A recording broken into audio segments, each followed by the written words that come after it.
Sementara itu, tambahan kasus COVID-19 nasional pada Sabtu 25 Desember 2021 mengalami kenaikan dibandingkan sehari sebelumnya yang mencapai 204 orang.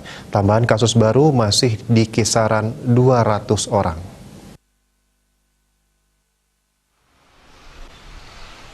Pasien sembuh bertambah lebih sedikit dari kasus baru.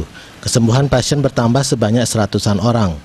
Korban jiwa akibat COVID-19 dilaporkan lebih tinggi dari sehari sebelumnya yang mencapai 5 orang. Jumlahnya masih 1 digit. Data Kementerian Kesehatan menunjukkan terjadi penambahan kasus COVID-19 sebanyak 255 orang. Kumulatifnya menjadi 4.261.667 orang. Dilaporkan jumlah yang sembuh sebanyak 195 orang. Total pasien sembuh menjadi 4.112.901 orang atau 96,5%. Korban jiwa tercatat 6 orang sehingga kumulatifnya menjadi 144.053 orang atau 3,4% selama pandemi berlangsung sejak Maret 2020. Jumlah pasien COVID-19 yang masih dirawat mencapai 4.713 orang atau 0,1%. Suspek mencapai 3.856 orang.